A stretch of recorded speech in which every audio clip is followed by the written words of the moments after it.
Hey, Dave Frary here. Welcome to this edition of the Trackside Modeler. This video features Albert Rademacher, the man who invented Silflor, showing us how he carves styrofoam to make good-looking foam rocks. The tools he uses are simple: blocks of styrofoam stacked to make a rock formation, and an ordinary kitchen steak knife. It may look like he's jabbing and stabbing the foam at random, but he has a plan. He's going to create fault lines in the rock face while removing the smooth foam surface. After the surface is shaped roughly, he'll go back and create the forms of individual rocks.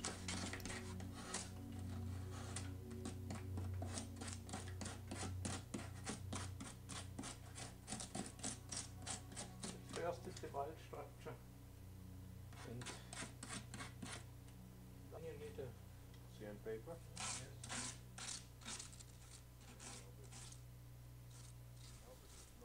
The next step is to take a piece of sandpaper and run it over the foam surface to remove all the loose pieces. As you can see, there's a lot of foam scraps created during the carving process. Albert is going to scoop them all up and save them to make loose rocks with.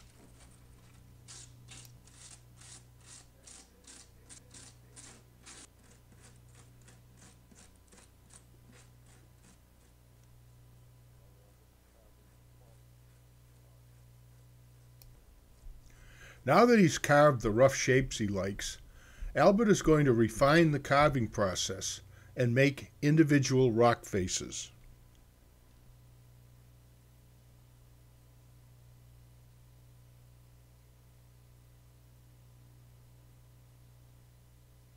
As I said before, he saves all of the styrofoam scraps to use as rocks and rubble later on in the project. The cement that Albert is using is called Tessa, and it's like a liquid airplane cement. The closest cement I can find in the United States that's similar to Tessa is made by Beacon Adhesives. There is Beacon 3-in-1 Advanced Craft Glue and Fabri-Tac, and as far as I can tell, both 3-in-1 and Fabri-Tac are exactly the same. Albert uses this cement like it was a contact cement. He puts some on a surface, and then he pushes the two pieces together and kind of pulls them apart several times until you get long stringy wisps of glue, and then he pushes them back together, holds them in place for a few seconds, and you have an almost permanent bond. Now Albert is squeezing the Tessa glue into the crack between the two pieces of styrofoam. What he's going to do, he's added enough glue there to hold some of the foam scraps. As you can see, he's putting them in there with his hand and kind of smushing them around and making sure that they're all stuck into the glue. After a few minutes, he'll let the glue dry, and then he'll tip the diorama over and let the pieces that didn't stick to the glue fall out.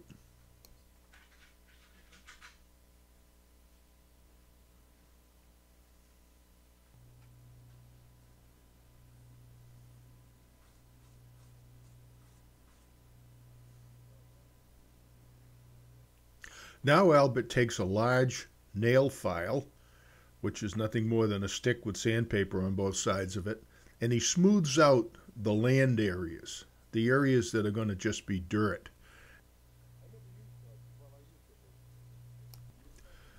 Now the final pieces are assembled to make sure everything fits, and when Albert is satisfied, he's going to glue some of the detail pieces, like some of the loose stones, in place. And everything will be ready to create the stone bridge, which is next.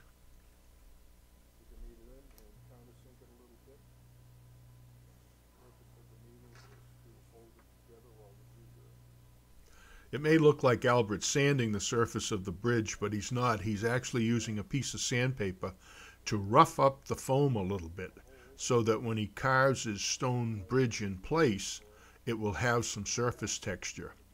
Albert is just using a soft lead pencil to make stone indentations in the foam.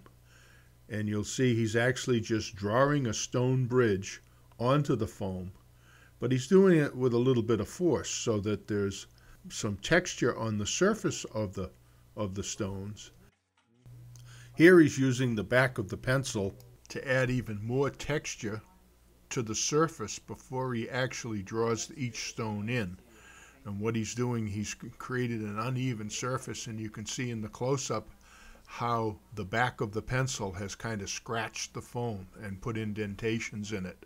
These will be incorporated into the stone wall and become part of the texture of the wall.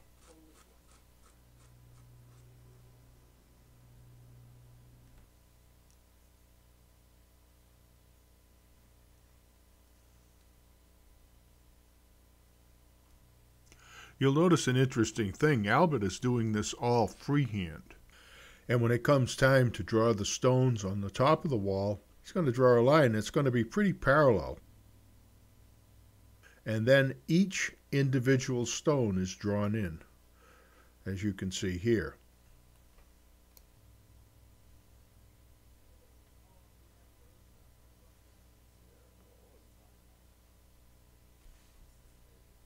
And now Albert is putting some finishing touches on the stone wall.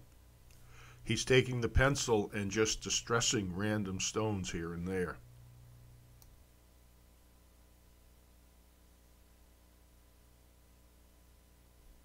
The painting techniques that Albert uses are very interesting. The painting of the diorama is a 2-day process. He first starts by spraying and brushing on just a black pigment. This would be the same kind of pigment that you'd buy if you're in a paint store and you're looking for a tint. It comes in tubes, and it's the same type of material that you find in a paint mixing machine. And what Albert does, he mixes the black pigment with water and a bit of dishwashing detergent to make something he can spray onto the foam. The foam absorbs the black, and it helps to color the complete surface. After this dries, he's going to move on and color it some more, but the black provides a base coloring for the project.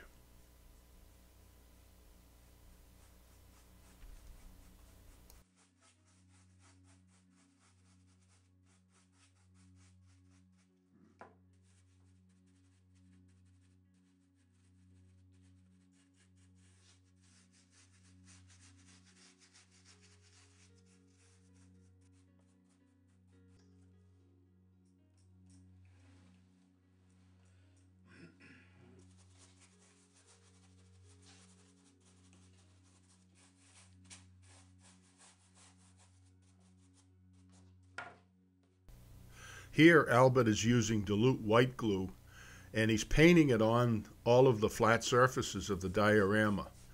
Over the glue, he's going to sprinkle a fine sand mixture, which will be the earth texture for the flat parts of the diorama.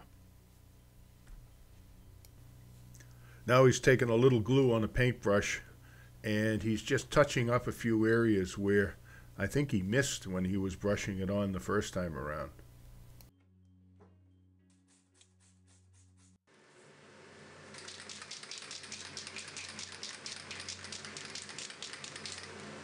So if there looks the pink, Yep.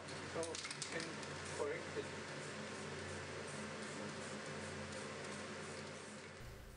Albert is using a dark color called anthracite to touch up some of the pink spots where you could see the foam peeking through the black. He's using Graphic Arts spray paint. This is a foam compatible paint that's available in graphic arts stores, craft stores, and some hobby shops. The next color Albert's using is a brown, and you'll notice that he sprays the paint from all different angles. What he's interested in doing is just hitting the highlights of the rocks, the very tops of the rock surfaces with the different colors. And you'll see him use a lot of colors here. And I think that the variety of color is one of the secrets to the realism of these rock formations.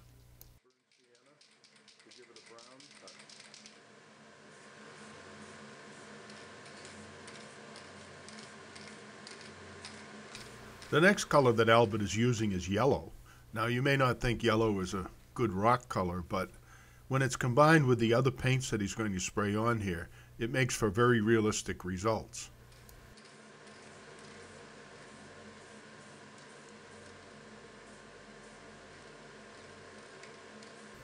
Now Albert is lightening up the rocks with an overspray of white. This is just a light spray just to hit the highlights of the rocks.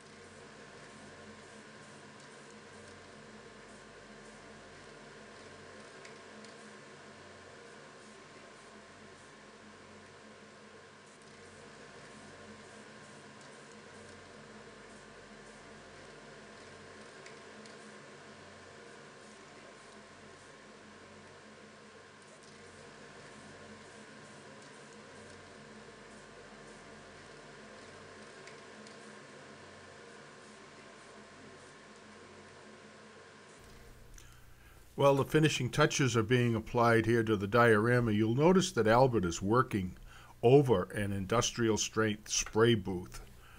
This booth is capable of taking all of the fumes and pulling them down through a filter and then sending the air outside. It allows him to spray paint indoors and not be able to smell fumes or breathe fumes from the paint.